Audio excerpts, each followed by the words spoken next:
Hey guys, Brandon here, and today we're taking a look at, once again, more Zuru Surprise Dino Strike figures. In this case, we have the skeleton T-Rex and the skeleton Triceratops. I'm not gonna lie, I'm not the biggest fan of these two. The skeleton T-Rex especially, which we're gonna look at first, because it is definitely the worst of the two. Now, this is just gonna be me, but I don't really like collecting skeleton dinosaur figures. The Bone Mommy, if you are watching this, you have every right to beat the shit out of me, but I never really liked collecting dinosaur skeletons. I would get them every now and then, but I never went out of my way to seek them. And these two kind of reinforce my opinion on that, because of the line, these guys kind of feel like padding, because it's just, oh, let's introduce two skeleton versions of figures that we already have.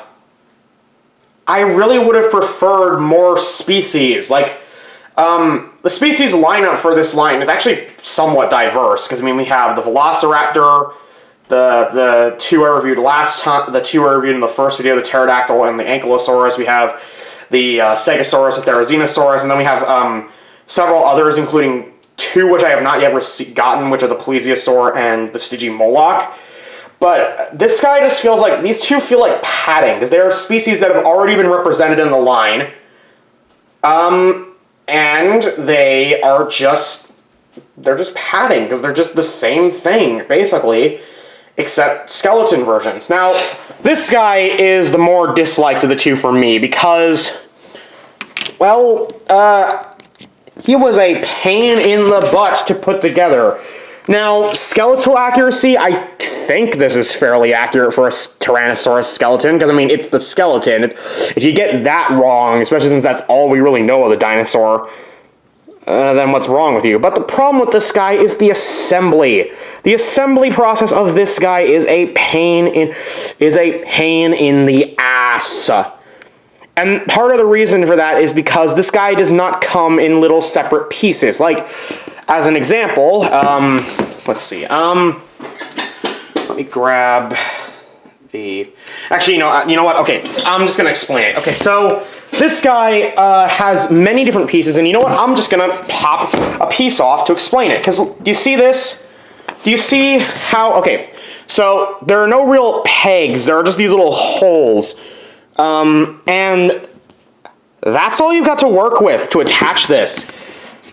Attaching this is not fun, because it takes far more effort than is necessary. And in fact, I was really debating whether I should do this. Of course, when I'm on camera, it only takes me like a second, but, you know, Now, another problem I have with this figure is that this back section, this entire back section with the legs and the tail, likes to pop off constantly. And although he does have a bit of clown feet going on, he is still kind of unstable. And this is just a personal side, but I really don't get what his pose is supposed to be. Like, he looks like he's turning, but it doesn't look good. Like, from this side, it looks okay. From this side, it just looks stupid. And from the front, it looks even worse. Now, the armor, once again, is, well, a pain in the ass to put on, but on him, it's especially a pain in the ass. You put on the helmet. That doesn't take too much effort. It's this thing that takes all the effort, and the trigger is back here on the back of the missile launcher. I do like this missile, though. I do like the sort of skeletal aesthetic being carried into the missile. I do like that. But you can attach him.